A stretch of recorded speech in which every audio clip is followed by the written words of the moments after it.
আসসালামু আলাইকুম রহমতুল্লাহ। প্রাণপ্রিয় শিক্ষার্থী, সবাইকে অসংখ্য ধন্যবাদ আরও একবার আমার সাথে যুক্ত হওয়ার জন্য। তো আজকের ক্লাসে আমরা অষ্টম শ্রেণীর গণিত প্রথম অধ্যায় প্যাটার্ন, তো প্যাটার্ন অধ্যায়ের একটি অঙ্ক আজকে সমাধান করব। আমরা মূলত পুরো অধ্যায়টাই সমাধান করে ফেলেছি প্রায়। আজকে 11 নম্বর সৃজনশীল, দেন 12 নম্বর, তারপর 13 নম্বর। আমরা মূলত অধ্যায়টা এভাবে শেষ করতে চাই। তো দেখো এখানে ক নাম্বার প্রশ্নটা কি বলা হয়েছে। বলা হয়েছে কাঠির সংখ্যার তালিকা বের করতে হবে। এখানে দেখো একটা বক্স আছে, এখানে একটা বক্স আছে, এখানে বক্স আছে, এখানে দুইটা বক্স আছে, পাশাপাশি এখানে তিনটা বক্স আছে। তো আমরা প্রথমে ক নাম্বারটা সমাধান করব। ক নাম্বারটা সমাধান করেই আমরা আর কি মূলত হচ্ছে খ নাম্বারে যাব। তো দেখো ক নাম্বারে কি বলা আছে, তাহলে কাঠির সংখ্যার তালিকা করো। তো আমরা যদি দেখি ক নাম্বারে প্রথম বক্সে দেখো কাঠি আছে কয়টা।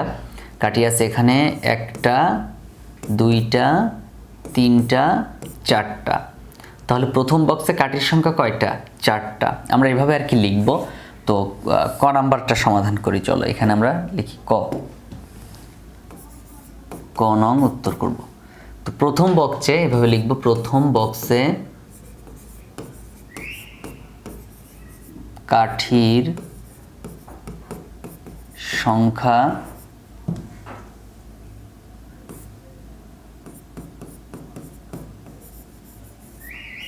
প্রথম বক্সে কাঠির সংখ্যা 4টি। তারপর দ্বিতীয় বক্সে যাই।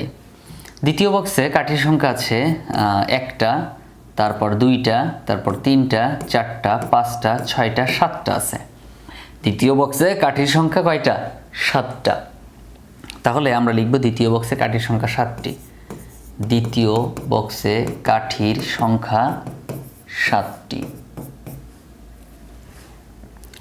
তারপর 3 নাম্বার বক্সে দেখি, তৃতীয় যে পার্ট আছে 1, 2, 3, 4, 5, 6, 7, 8, 9, 10টি। তুমিও কিন্তু এভাবে গুনতে পারো, হ্যাঁ, তুমি এভাবে গুনবে 8 করে, তারপর গুনে দিবে, তাহলে 10টি। সো তৃতীয় বক্সে কাঠির সংখ্যা 10টি। তাহলে আমরা কি বলতে পারি? কাঠির সংখ্যার তালিকা করো। সুতরাং আমরা এখানে লিখব সুতরাং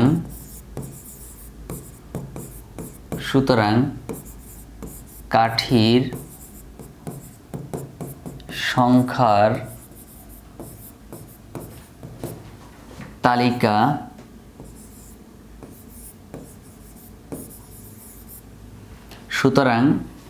সংখ্যার তালিকা প্রথমে কত? 4, তারপর কমা দিয়ে দাও 7, তারপর কত? 10। তাহলে আমরা কি করব? সর্বপ্রথম কাঠিগুলো গুনবো। প্রথম বক্সের কাঠি গুনবো, দ্বিতীয় বক্সের কাঠি গুনবো, তৃতীয় বক্সের কাঠি গুনবো। এভাবে আর কি কাঠিগুলো গুনবো। গুনার পরে যে বক্সে যতগুলো কাঠি পাবো সেই বক্সে ততগুলো কাঠি আমরা এক সিরিয়ালে কমা দিয়ে সাজিয়ে দেব। এখন যদি আরও একটা বক্স থাকতো তাহলে আমরা এইভাবে বের করতাম, ঠিক আছে? এভাবে আর কি আমাদেরকে উত্তর করতে হয় এই অধ্যায়ের অঙ্কগুলো। ওকে, তো এবার আমরা যাব হচ্ছে খ নাম্বারে যাব, ঠিক আছে? খ নাম্বারে যাব। তো খ নাম্বারে কি বলতে চাচ্ছে, চলো দেখি খ নাম্বারে কি বলছে। আমরা একটু নিচের দিকে যাই, আমাদের ক নাম্বার শেষ, এখন হচ্ছে খ নাম্বারে যাব। এটা হচ্ছে খ নাম্বার। তোমরা কিন্তু এই লেকচার শিট চাইলে আমার থেকে নিতে পারো, হ্যাঁ, এই লেকচার শিট চাইলে আমার থেকে নিতে পারো। দেখো প্রথম কমেন্টে ইউটিউব ভিডিও কিংবা ফেসবুক পেজে ভিডিওর প্রথম কমেন্ট, তুমি যেখান থেকে দেখতেছো প্রথম কমেন্টে দেখবা যে একটা লিঙ্ক দেওয়া আছে, ওই লিঙ্কে ক্লিক করে তারপর হচ্ছে তুমি এই লেকচার শিটে নিতে পারবা। আর আমার একটা কোর্স আমি করাই, হ্যাঁ, এই শুধুমাত্র গণিতের।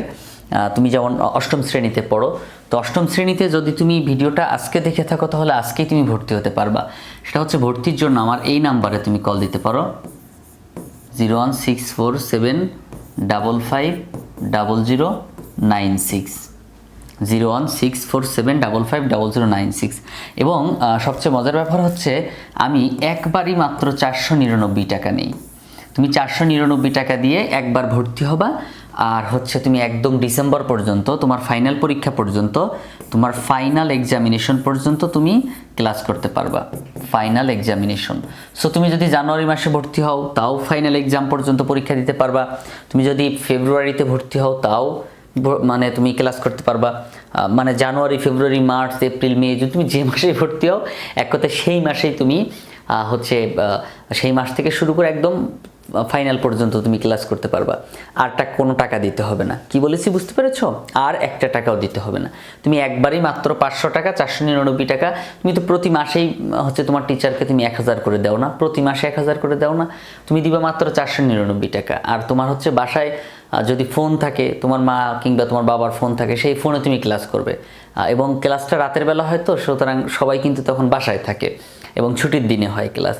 তো যখন তুমি হচ্ছে আমার কাছে 499 টাকা দিয়ে তুমি ক্লাস করবে, তখন তুমি অনেক কিছু শিখতে পারবে। প্রয়োজনে তুমি তোমার বাবা মার সাথে আমাকে কথা বলে দিতে পারো এই নাম্বারে যোগাযোগ করে, ঠিক আছে? ওকে ওকে, আর কথা না বাড়াই আমরা হচ্ছে সমাধান করি। দেখো, লেকচার শিট সব কিছু ফ্রি পাবা একবার, হ্যাঁ। আর জুম অ্যাপে ক্লাস হয়, একবার জুম অ্যাপে ক্লাস করাই, সরাসরি লাইভে ক্লাস করাই। ওকে, তারপর দেখো তালিকার পরবর্তী সংখ্যাটি কিভাবে বের করবে তা ব্যাখ্যা করতে হবে। আচ্ছা, এই তালিকার পরবর্তী সংখ্যা, দেখো একটা তালিকা বের হয়েছে, একটা তালিকা বের হয়েছে। আমি যদি একটু নিচে নামি দেখতে পাবো এখানে যে, সুতরাং কাঠির সংখ্যার তালিকা হচ্ছে, ওকে, এইটা। তো আমরা এখানে লিখতে পারি যে ক হতে পাই, ক হতে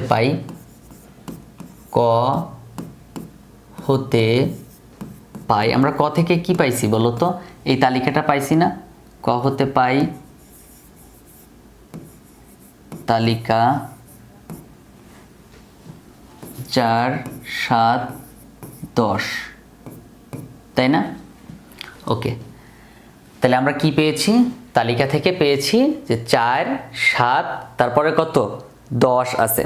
তো এখন আমরা বলবো যে পাশাপাশি দুইটি সংখ্যার পার্থক্য কত। দেখো তো, পাশাপাশি দুইটা সংখ্যার পার্থক্য মানে এই 4 আর 7-এর পার্থক্য কত, আবার 7 ও 10-এর পার্থক্য কত, হ্যাঁ। তাহলে আমরা এখানে লিখব কি? পাশাপাশি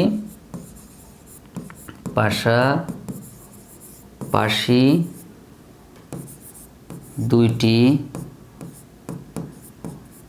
সংখ্যার পার্থক্য। পাশাপাশি দুটি সংখ্যার পার্থক্য কিভাবে বের করবা? দেখো আমি দেখাই দিচ্ছি। ওকে, তো এখানে পাশাপাশি দুটি সংখ্যার পার্থক্য বের করতে গেলে এই যে এই 7 এবং 4 পাশাপাশি আছে না, দেখো তো এরা কিন্তু পাশাপাশি আছে। তাহলে এই 4 এবং 7 পার্থক্য কত বলো তো? পরেরটা থেকে আগেরটা বাদ দিবা। যেমন 7 থেকে 4 বাদ দাও, তাহলে কত হয়? 3। 4 তোমার মুখে রাখো, 5, 6, 7 কয়টা হলো? 3টা। ওকে, তারপর আবার সেমভাবে 3 এখানে লিখব। তারপর 7 থেকে 10, দেখো তো 7 থেকে 10 পার্থক্য কত? পরেরটা কত? 10, আর তার আগেরটা হচ্ছে 7। তাহলে 10 থেকে 7 বাদ দিব, তাহলে কত হবে? 3 হবে। সো আমরা এখানে 3 লিখতে পারি। তাহলে পার্থক্য কত? 3 না? 3। তো এখানে আমরা লিখব, এভাবে লিখব, যেহেতু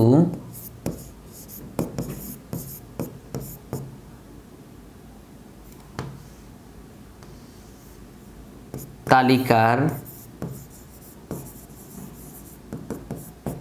পাশাপাশি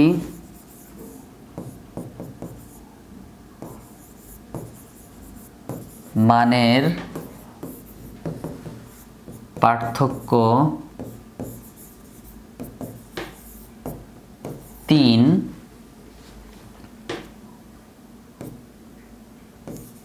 10 এর 3 আমরা এখানে লিখতে পারি এভাবে। সুতরাং 10-এর সাথে, মানে এই 10-এর সাথে যদি 3 যোগ করি তাহলে তার পরবর্তীটা পাবো। তাহলে 10 এর সাথে 3 যোগ করে, 3 যোগ করে কি করতে বলছে? পরবর্তী সংখ্যাটি তালিকার যোগ করে তালিকার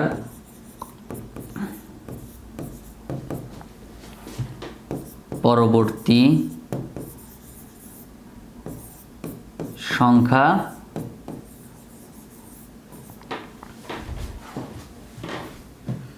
নির্ণয় করা হলো। 10 যোগ 3 সমান 13, তাই না? তাহলে পরবর্তী মান কত? পরবর্তী মান হচ্ছে 13, এটা আমরা বলতেই পারি। অতএব তালিকাটি, আমরা নিচে যাই, হ্যাঁ, অতএব তালিকা কত হবে? 4 7 10 13 হয়ে গেছে। একদম সহজ না বলো তো? একদম সহজ। তুমি এটা তুলে নিতে পারো চাইলে, হ্যাঁ, একটু তুলে নিতে পারো, প্রয়োজনে একটু তুলে নাও। এই যে খ নাম্বারটা তুলে নাও, একদম ছোট ছোট অঙ্ক তুলে নাও। ওকে, তারপর এবার আমরা গয়ে যাব। ক্ষয়ের পর এখন আমরা গয়ে যাব। তো গ নাম্বারে কি বলছে? গ নাম্বারে কি বলছে আমরা একটু দেখি। গ নাম্বারে বলতেছে কি, কাঠি দিয়ে পরবর্তী চিত্রটি তৈরি করো এবং তোমার উত্তর যাচাই করো। তো পরবর্তী কাঠি যেটা, সেটা আমরা কি করব? এখন তৈরি করব। তো এখানে পরবর্তী কাঠি কয়টা ছিল? পরবর্তী তালিকার পরবর্তী মান ছিল 13টা। তো প্রথম বক্সে ছিল কিন্তু 4টা কাঠি, তাই না? প্রথম বক্সে ছিল কয়টা? 4টা। আমরা বলতে পারি প্রথম বক্সে এই যে এভাবে 4টা ছিল।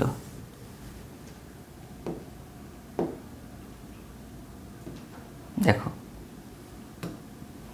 প্রথম বক্সে ছিল এই যে 1টা 2টা 3টা, এই 4টা ছিল। ওকে, তারপর দ্বিতীয় বক্সে 1টা 2টা 3টা 4টা, মানে পরের বক্সে ছিল 7টা। প্রথম বক্সে ছিল 4টা, পরের বক্সে ছিল 7টা। তাহলে নতুন ছিল 3টা, তাই না? নতুন ছিল 3টা। তো আমরা একটু আলাদা আলাদা করে দিচ্ছি, তাহলে তোমার বুঝতে সুবিধা হবে। তারপরে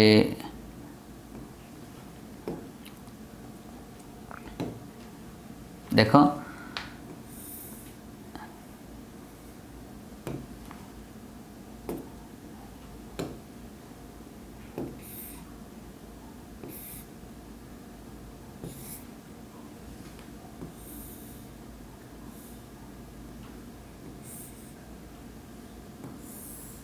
দেখো এই যে 3টা নতুন করে দিলাম, 1টা 2টা 3টা 4টা 5টা 6টা 7টা।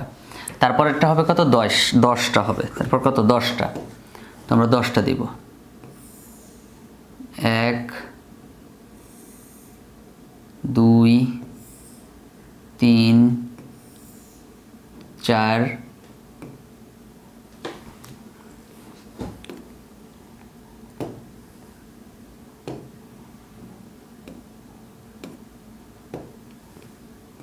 5 6 7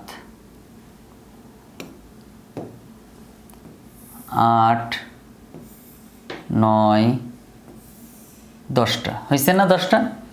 ওকে, তারপরটা হবে কয়টা? 13টা হবে। তারপর 13টা। ওকে, তো দেখো প্রথম বক্সে 4টা, তারপরের বক্সে 7টা, তারপরের বক্সে কাঠের সংখ্যা হচ্ছে 10টা, আর এই যে লাস্টের বক্সে হচ্ছে 13টা। ওনারা বলতে চাচ্ছিল যে লাস্টের বক্সে 13টা এবং সেটা প্রমাণ করতে হবে, মানে যথাযথ যাচাই করতে হবে। তো যথাযথতা আমরা কিভাবে যাচাই করতে পারি? আমরা জাস্ট এতটুকু বলতে পারি যে খ হতে প্রাপ্ত, আমরা এখানে জাস্ট এতটুকু লিখতে পারি যে খ হতে প্রাপ্ত, খ হতে প্রাপ্ত পরবর্তী তালিকার পরবর্তী সংখ্যা, তালিকার পরবর্তী সংখ্যাটি 13। সুতরাং কি বলছে? যে পরবর্তী তৈরি করো এবং তোমার উত্তর যাচাই করো। সুতরাং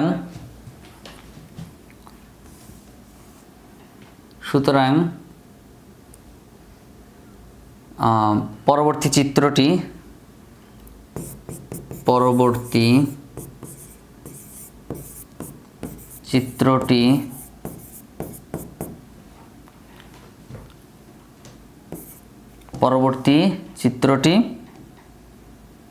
কি হবে 13টি কাঠি দিয়ে তৈরি, তাই না?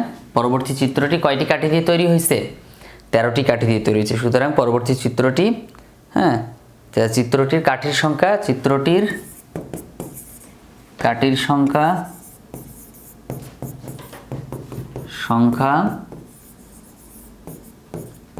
13। খেয়াল করো যে খ হতে প্রাপ্ত, এখানে একটু কমা দিবা, খ হতে প্রাপ্ত তালিকার পরবর্তী সংখ্যাটি 13, সুতরাং পরবর্তী চিত্রটির কাঠির সংখ্যা 13। আচ্ছা, এটা হচ্ছে আমার উত্তর। এখন আমার উত্তরের উত্তরটি যথার্থ বা সঠিক, এটা তুমি জাস্ট নিজে থেকে লিখে দিলেই হবে।